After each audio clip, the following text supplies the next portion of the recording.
9 часот и 15 минути, продолжуваме со Македонија на аутро, светска премиера на филмот Efterklang Macedonium Band, МКЦ го освои Копенхаген. Со ваков наслов излегоа македонските медиуми, дел од екипата на Младинскиот културен центар, која што од предвадена се врати од Копенхаген, Данска. Ги имаме тука во студиото. Добро утро за Маргарита Арсова, уредник на филмската програма во МКЦ, и Владица Младеновски, уредник на музичката програма во МКЦ. Добро ни дојдовте. Добро утро.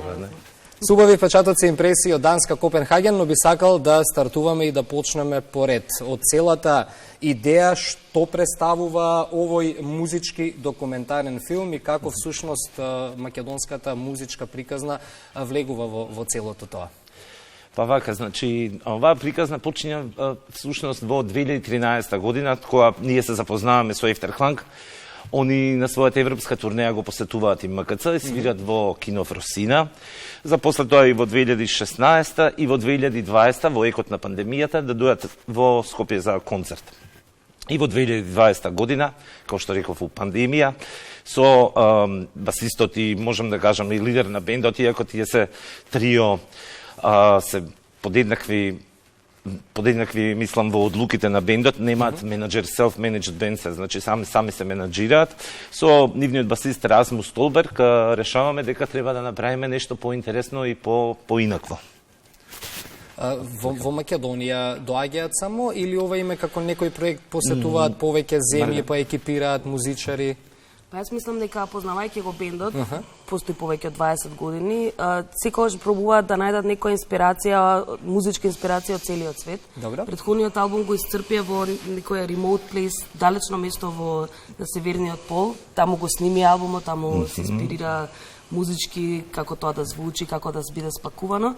Овој пат решија да дојдат во Македонија и да ја најдат својата инспирација овде, во нашите корени, во нашата традиционална музика и во современата музика, се разбира, бидејќи Македониум бендот го сочинуваат повеќе музичари од сите калибри, како да кажем, од сите уметности. Доста македонски музичари беа вклучени во самото тоа. 6 македонски музичари и 16 членки на женскиот младински хор, значи се дел од Македониум бендот се Дина Јашари, Мартина Бараковска, Стефча Стојковски, Дејан Спасович, Јане Трајковски и Ива Дамјановски, и како што реков 16 членки на женски младински хор при ЈУ МКЦ Скопје на чело со Сашо Татарчевски.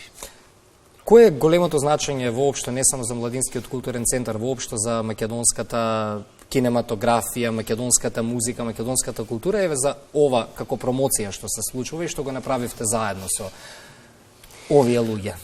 Ја сваќаме тежината, суштината како луѓе? Па не знам, според реакциите на проекциите, двете распродадени проекции на фестивалот во Копенхаген, свативме дека имаме многу што да покажеме, дека Македонија стварно е на вечна инспирација, на музичка инспирација за целиот свет и дека успеавме, не знам, некако да ја прикажеме земјава во најдобро светло, баш поради таа комбинација на различни култури, спојување на тие различни уметнички, како да кажам, души и мостови. Не знам, во Копенхаген целата таа атмосфера беше стварно надреална и повеќе од не го знам македонскиот збор overwhelming. Ама баш буквално беше така, не знам, да стане публиката да игра оро после втората проекција и после вториот концерт беше навистина едно многу чудно и спектакуларно искуство. Фотографиите кои што ги гледаме се дел таму исто? Да, баш така, ова е од премиерата, да. Така. Инспирација и Крушево. Да, Крушево е уствари централниот дел на целиот проект. Не знам, јас искрено не знам точно приказано да како они се инспирира од Крушево. Ама знам што лежи позади тоа. Да, разговаравме со Расмус за локација, зашто сакавме да биде некоја невообичаена локација. И при една моја посета на Копенхаген пред неколку години, Расмус, басистот на бендот, ме запозна со негов другар кој се вика Расмус и му вика, ова ми е другар Владица од Македонија. И вика од Македонија и он имаше тетоважа Македониум. А ние веќе имаше тетоважа на раката од Македониумот. Бил во Македониум, му се допаднала споменикот архитектурата и ние веќе имавме у преговори неколку места каде да го правиме и Расмус рече ова е знак, вика ќе го правиме, можеме ли овде да го правиме. Многу сме благодарни на општина Крушево што ни дадоа сите дозволи и ни одобрија да го снимиме. Да, тоа беше Крушево град на културата. Да, и да го направиме концертот таму. И Посветено беше, имаше луѓе?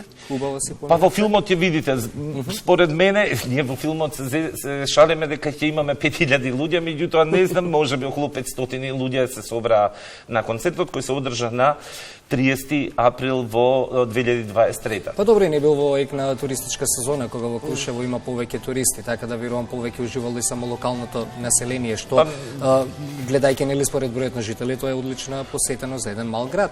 Одлична посетеност, ја мислам дека после ова, не знам, али верувам дека и посетеноста на градот ќе скокне и од данска страна, зашто имаше голем интерес, дури Ефтеркланг беа многу беа презрекни, затоа што после 20 години работа повтор пат беа на државните вести, значи имаше прилог во кој дел од нашите музичари дава изјава, го снимија дел од концертот и отиде на данските вести.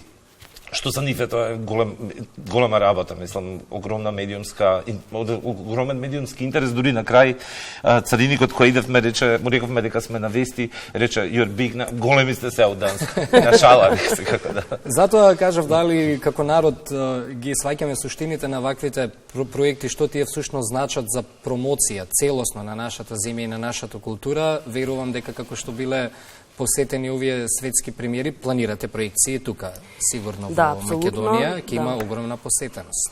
Се надевам, да. Први сакаме филмот малку да го прошитаме низ Македонија, на една програма што го организираме скоро секоја година, тоа е Синедис патувачкото кино. Овој пат ќе одиме со проекција нормално пред споменикот Македонија во Крушево, потоа ќе одиме со проекција во Тетово, Гевгели и пар други градови. А домашната голема премиера ќе се случи на отварањето на 23-тото издание на Фестивалот на европски филм Синедис на 11 јули оваа година. Да, ќе се видиме ние за тоа посебно, секако ги следиме програмите кои што ги имате како Младински културен центар. Си поминавте убаво, ајде да резюмирам во Данска, и кога се договаравме за гостувањето со силни емоции и убави впечатоци се вративте од таму. Сигурно, можеби не беше големо изненадување, но самата реакција на публиката ве остави без зборови. Па ја би рекла дека ги стопивме данските срца, искрено. Да, многу чудно, мислам, ми се чини дека се уште очекувам официјални бројки, ама ми се чини дека филмот ќе биде најгледаниот на фестивалот, според бројот на проекции кои што ќе бидат одржани и вон фестивалските денови. Покрај двете распродадени, многу интересно дека публиката имаше 20 минути пауза по проекцијата, се врати сите до еден, се вратија со овации, со... Затоа што после филмот, после 20 минути пауза се слушали концертот практично. Има програма 80 минути трае филмот и околу 45 минути трае концертот. Така да, исто така сакам само уште ова да напоменам дека филмот игра уште во 18 други градови во Данска во рамки на оф програмата на CPH Docs фестивалот, кој е еден од најзначајните фестивали за документарен филм во светот. Значи во 18 помали градови во Данска имаше своја турнеја и нас ни доаѓа и луѓе што го гледале веќе филмот од други градови од Данска што дојдоа специјално и за концертот да го видат. Да. Ви благодарам за гостувањето во Македонија наутро и тоа што дојдовте да ги споделиме овие убави вести и убави ваши чувства и впечатоци кои што ги носите до оваа светска премиера. Горди сме на ова што го направивте и продолжете како Младински културен центар да бидете инспирација. Фала многу, Ване, на поканата. Ви благодарам уште еднаш за гостувањето.